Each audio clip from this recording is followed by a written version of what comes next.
The National Broadcasting Company presents Joel McCrea in Tales of the Texas Rangers. Tonight, transcribed from Hollywood, another authentic reenactment of a case from the files of the Texas Rangers.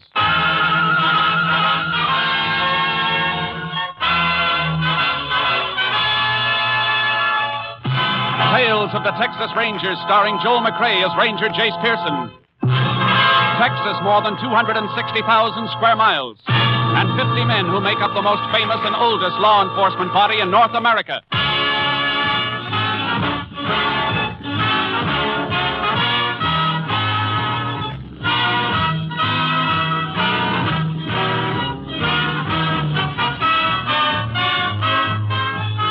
Now, from the files of the Texas Rangers come these stories based on fact. Only names, dates, and places are fictitious for obvious reasons. The events themselves are a matter of record.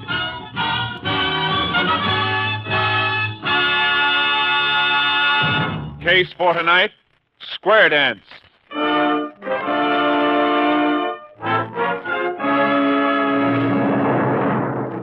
It is 9:50 p.m. Saturday night, October 14th, 1949.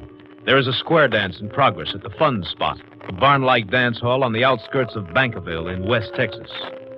Mrs. Mort Rogers, a rancher's wife, is seated in a corner, waiting for her husband to return with some soda pop. She looks up as a stranger approaches. Well, looks like I found me a pretty little wallflower. How come you ain't dancing, man? Reckon I'm a little out of breath from the last one. My husband went to fetch me some soda pop. Good. While he's fetching it, you and me can dance. Another couple needing that square over there. Come on. No, thank you. But I'd rather wait for him. Oh, you're just going to waste sitting there. Come on. Oh, please, I'd rather No, not. I ain't the kind of a man who takes no for an answer, especially from a pretty gal. I told you I don't want to dance with you. Let go of my arm, please. Come on. What's going on here? What's the matter, Harry? Oh, Mort, I was waiting for you And I just happened by and asked her for a dance, that's all. And left finger marks all over her arm. Looks like your ass pretty rough. Ain't no harm done. You gonna get hard about it? Take these pop bottles, Harry. Mort, don't. I said take them. Now, you want to repeat that question? Place is probably full of friends of yours. I don't know anybody around here. I just happened in. Why don't you just happen out before you get in trouble? Go ahead, beat it. All right.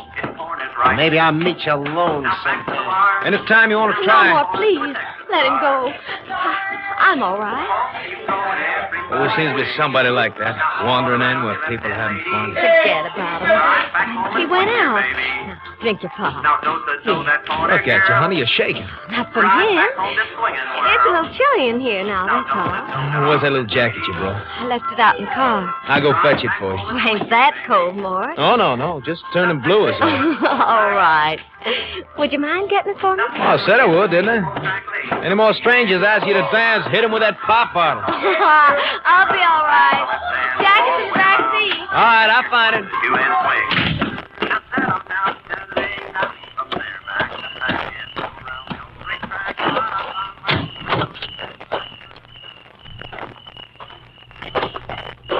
Well, Huh? look who's here. Oh, it's you, huh? What you doing hanging around these cars? Thought I told you to get lost. Better watch your tongue. You ain't surrounded by friends now. I figured you'd follow me out. I didn't follow you out. I come out to get my wife's jacket. And as for friends, mister, I don't need any to hand the likes of you. Now, why don't you get while the getting's good? Too bad your wife didn't come out to get her own jacket. Yeah, she's kind of cute. Shut up. Right now. Yeah, but would have asked her to dance if she hadn't given me the eye. Why, you? Come on, get up. Get up and fight. Or get up and run. I'll fight. But we'll fight my way with this. I might have known someone like you would carry a knife. You're gonna know it. Good. Just once more for good measure. Guess your wife ain't gonna be so particular who she dances with from now on.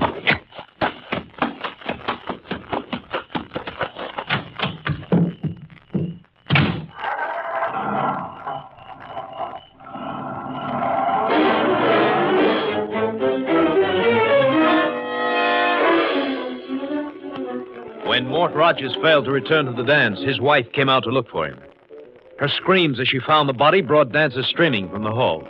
Somebody summoned the sheriff, and he in turn called for the help of a Texas ranger. Ranger Jace Pearson was assigned. He arrived at the parking lot outside the fun spot shortly after midnight.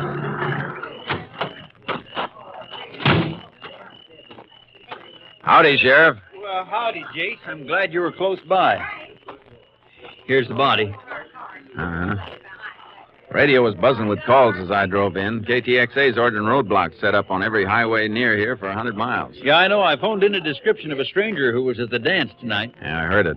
Let's hope they can pick him up. Well, they'd have got him sure if I'd had the description earlier, but it took almost an hour to get Miss Rogers so she could talk. Is she the dead man's wife? Yep. Saw the whole thing then, huh?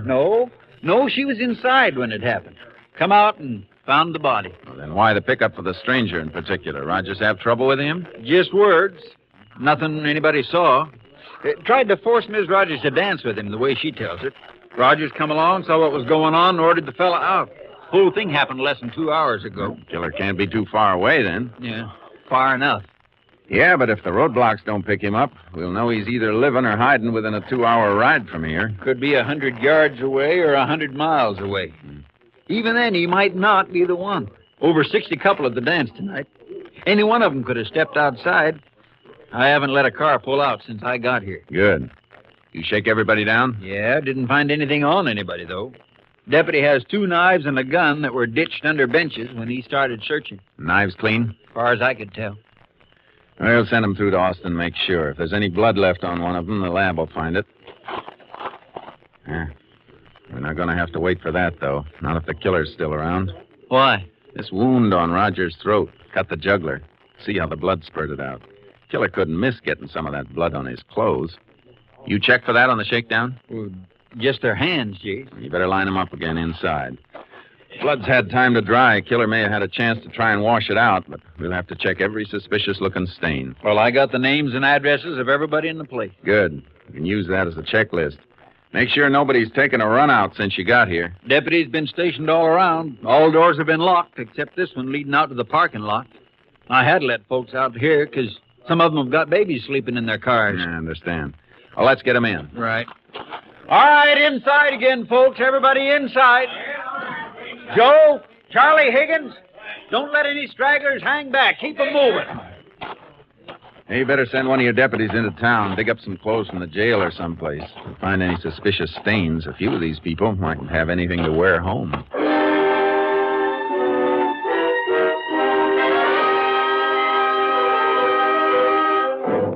The sheriff's list checked out 100%. Nobody to run. A couple of cowpokes had stains on their shirts and jeans. We took their clothes and sent them through to Austin for analysis. Next morning, I got my report.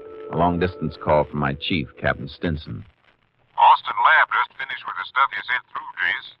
Both the knives were clean. I see. How about the clothing, Captain? Well, there was human blood in one of the shirts. A small stain. According to your report, the cowpoke you got it from said he'd cut himself and got a little blood on it. Lab says the blood stain is type O. Type O, huh? That's right. Well, he's not our boy, then. Medical examiner did an autopsy on Rogers during the night. Rogers' blood was AB. Everything keeps pointing to the stranger who got away. You think Mrs. Rogers gave a good description? I think so. She gave me the same rundown she gave the sheriff. Claims she'll never forget what he looked like. You think she'd recognize a photo of him if she saw it? I'm sure she would. Good. The boys at Austin are going through the gallery, pulling shots of all known criminals who fit that description, especially the ones who are too free with a knife. I'll bring the photos down myself. Let Mrs. Rogers go over them. While I'm waiting, I think I'll have a look through the ranch area around here. All we know about the man we're after is that he got away. We don't know whether he was in a car or on foot or mounted. A few cowpokes did come into the dance on horses. I see. Fellow we're looking for might be a new hand, just drifted into the territory. I got charcoal in my horse trailer. Sheriff's getting his mount. It'll keep us busy until you get here, unless you have another idea. No, Jace, you go ahead. I'll see you tonight. Right. Bye, Captain. Bye, Jace. Ready, Sheriff? If you are, my mount's all saddled. Yeah, I'll get charcoal out of the trailer. Let's go.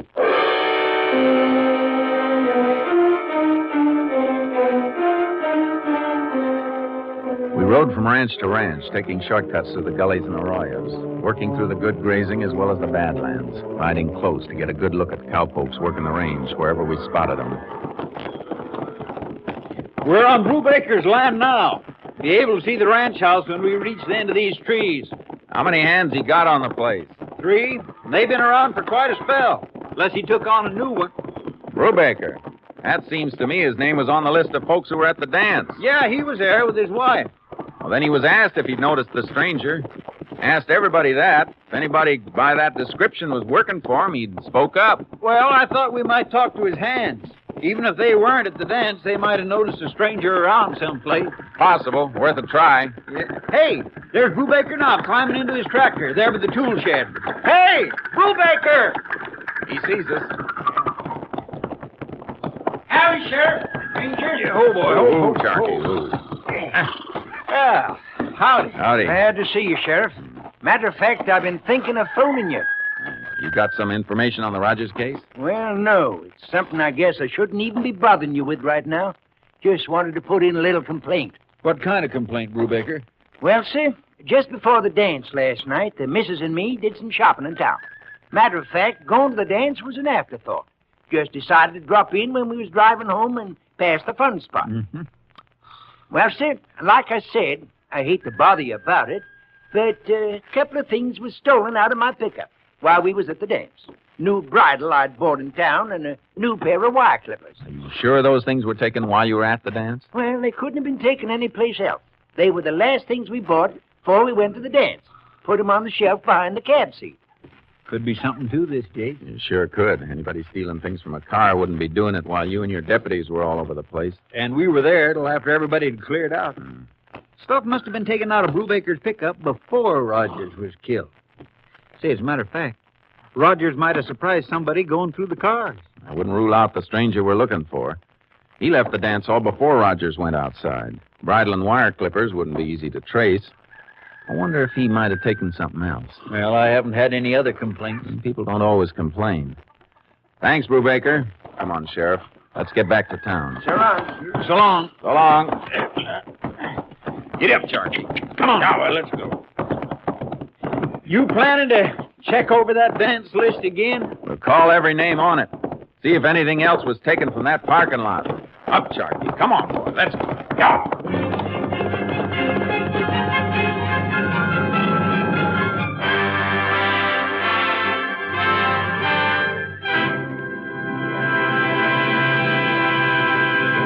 In just a moment, we will continue with Tales of the Texas Rangers, starring Joel McRae as Ranger Jace Pearson. We continue now with Tales of the Texas Rangers and tonight's case, Square Dance, an authentic story from the files of the Texas Rangers.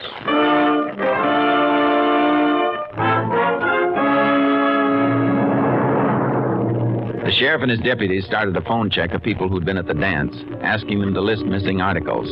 Meanwhile, Captain Stinson drove in with the gallery shots of possible suspects.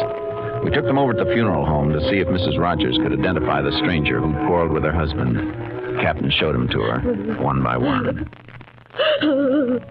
How about this one, Mrs. Rogers? No, Well, this is the last one. no. That's not him either. I guess that does it, Jace. The man we're after isn't a known criminal. Not in this state, anyhow. Can I go back to my husband now? I want to be near him until they have... Sure, ma'am. Go ahead. We wasn't even married a year. 6 months, we'd had our first anniversary. I might as well get back to the sheriff's office, Captain. Yeah.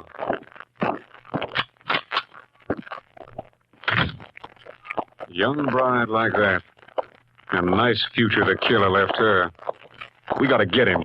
I'll stay on until Jay, Captain. Well, there's the sheriff now. Looks like we've hit something on that phone check, Jace. Deputy just got a call from Perney Richards. Not the old man, but Perney Jr. Something missing from his car? Yeah, lady's Hamilton wristwatch. Perney bought it for his gal's birthday. Left it in the glove compartment of the car. Was fixing to surprise her with it today. Yeah, that's gonna help, Jace. Plenty. New purchase like that, the jeweler will have a record of the serial number on the watch. Killer might try to sell it or pawn it someplace. He might just give it to some gal. I don't think so. Man we're after doesn't sound like he'd have a gal of his own. Come on, let's get a rundown on that watch.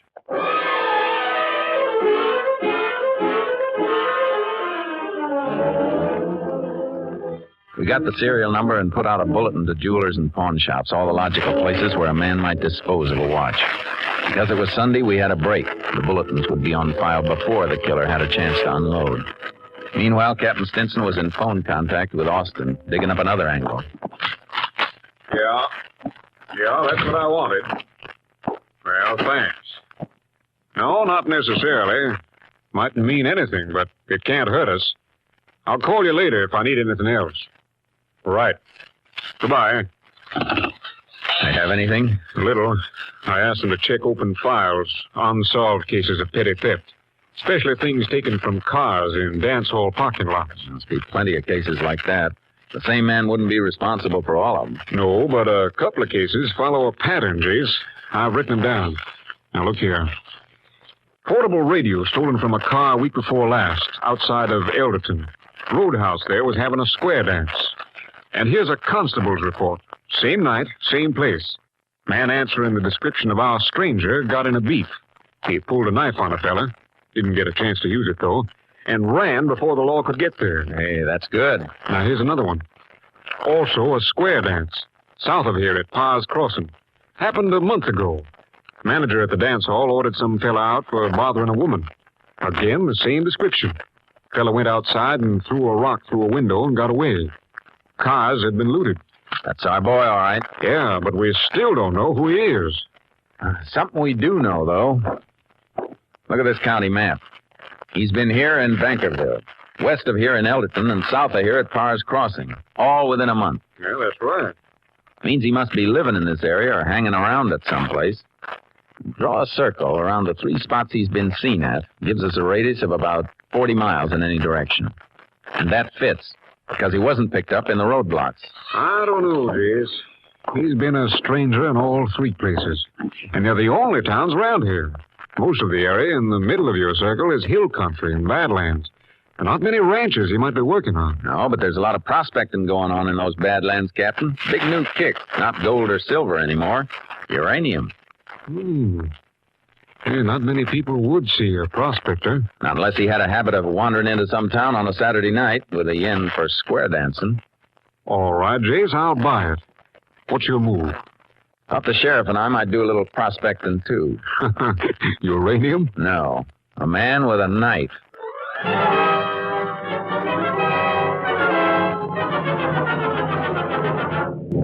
The sheriff put in with me. Next morning, we loaded his horse into my trailer with charcoal and headed into the Badlands. The old settlement's up ahead. We can leave the car at Reb Miller's store. I thought the settlement was deserted. Well, it was for a few years, but Miller opened up again because of this prospecting thing. Reckon they give him enough trade to keep going. It's either they buy from him or take a car trip every time they have to lay in supplies. I never thought of that. Miller may have seen our man. Possible. Coming into the settlement now. Ghost town.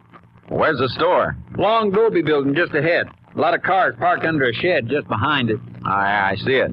Boy, I hope he's got some soft drinks and a way of keeping them cold. This sun's a scorcher. Well, we'll be able to wet your whistle in a minute. Yeah, here we are. Yeah.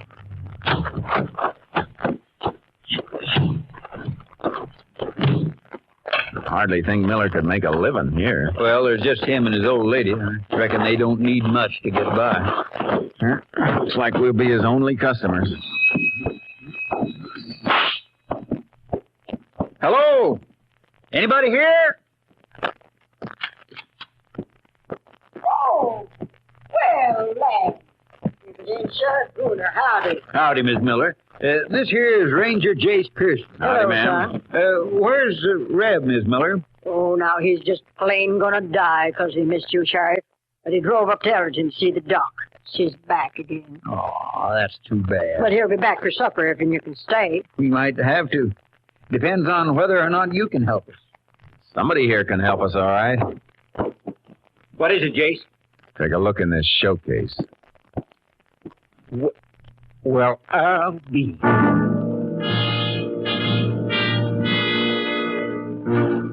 I'd called his attention to something that stood out like a sore thumb. The store was run down, its shelves barely stocked with necessities. But there, before our eyes, in a dirty showcase with cracks running through the glass, was a brand new Hamilton wristwatch. Reb is stocking some mighty fancy merchandise, ain't he, Miss Miller? Oh, you mean that watch? Do you want to buy it? All we want to know is where you got it. Well, Reb took it in trade from a fellow who run a bill here. What's his name? Why, Carp's his last name. Don't know his first one. That watch ain't stolen, is it? We can tell you that in a minute. Get it out of the case, Sheriff. Right.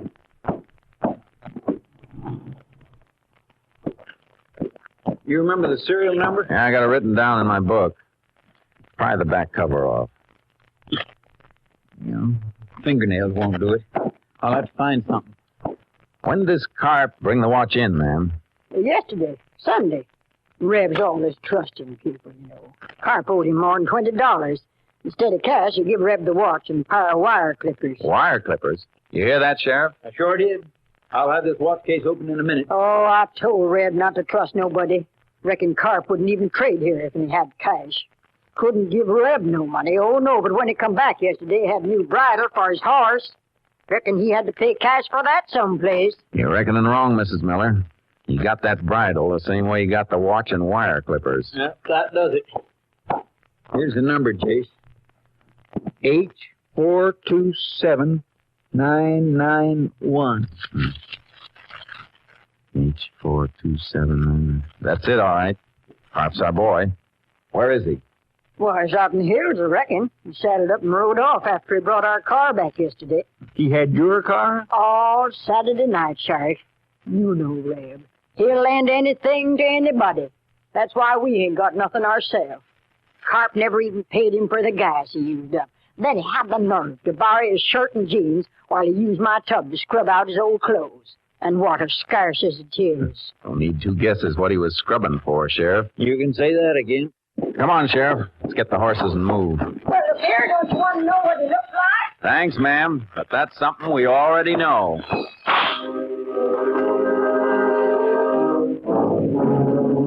It was rough going through the Badlands, and the territory we had to cover was big.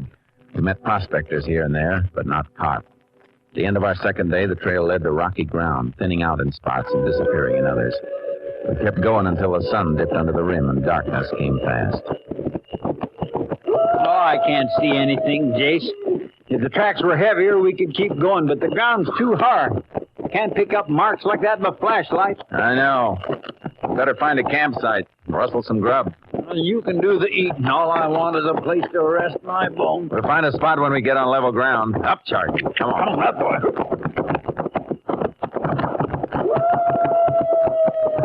boy. Sheriff. Yeah? Looks like somebody solved our camp problem for us. Over there at the right. Sparks. Fire behind those rocks. Circle around. Carp, maybe. Could be. It's a cinch it's somebody. Let's ride for it. Up, boy. Come on. Come on, come on. See the fire now, Jace. Man getting up. He can't see us yet. Here's us coming. Looks like a big fella. Carp is big. Mrs. Rogers said about 6'3". His horse is there, Jace. He's moving over toward it. He'll be able to see us in a minute. Drift away from me. Leave a little distance between us. All right. Get over, boy. That's good. Seems to be waiting. Yeah. Don't go all the way in mounted. Pull up and we'll walk to him. Whoa, Charlie. Oh, boy. All right. Keep the same distance. Who's that out there? We're looking for somebody. Who? I'll tell you in a minute. Keep your eyes open, Sheriff. Maybe you better tell me now. A fellow named Carp. Is that you? What do you want to see Carp about? It's kind of a personal matter. Unless you're Carp. He got behind his horse, Jace. You stay right where you are. Hold it, Sheriff. Oh, Charlie. Oh. Pull the rifle from his saddle holster. You fellas better get mounted and ride off. I don't like anybody sneaking around me at night. And I don't like getting mounted and riding away from a fire. Makes my back too good a target. Say, you look like a Texas Ranger. You got good eyes. And I'm a sheriff, Carp, so don't try anything funny. Put that rifle down and let's have a talk. What do you want? What do you want to see me about? Want to invite you to a square dance. You hit the dirt, Sheriff. He dropped down. Go behind fire, Jason. Can't see him. Can't see us either. Must be close behind that fire. Shoot into it. Chip sparks off that heavy log that's burning. Might be able to shower him with a big hot foot. I say when. Let go. That did it, Jason. He's up. Drop your gun, Carp. I did it. You hit it, Jason.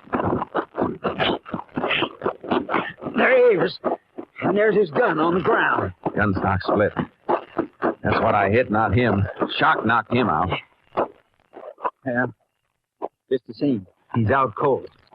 While he's laying here, I might just as well get these cuffs on his hands. Look out, Sheriff!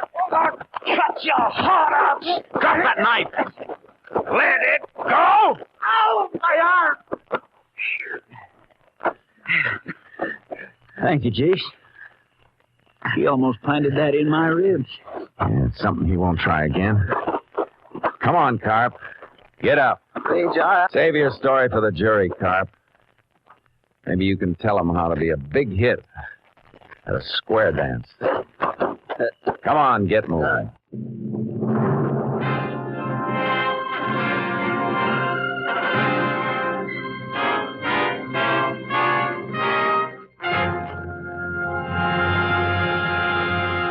Randolph Carp was tried and convicted for the murder of rancher Mort Rogers. The final piece of evidence against Carp was a bloody fingerprint on the steering column of the car he had borrowed from storekeeper Reb Miller. It was Carp's right thumbprint, and the blood specimen matched the type of the slain man. Carp was sentenced to Huntsville Penitentiary for a term of 99 years.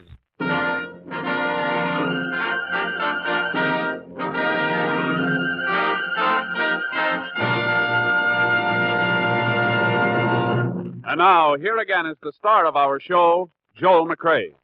A famous Texas Ranger was once asked what he considered the most important quality in a Ranger.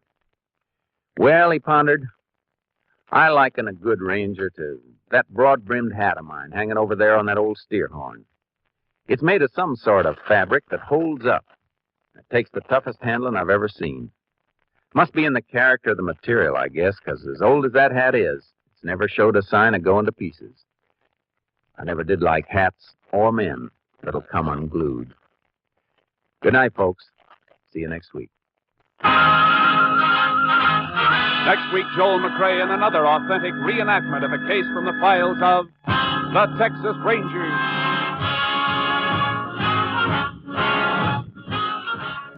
Tonight's cast included Tony Barrett, Lou Krugman, Betty Moran, Parley Bear, Byron Kane, Joe Forte, and Jeanette Nolan. This story was transcribed and adapted by Joel Murcock, and the program was produced and directed by Stacy Keach. Hal Gibney speaking.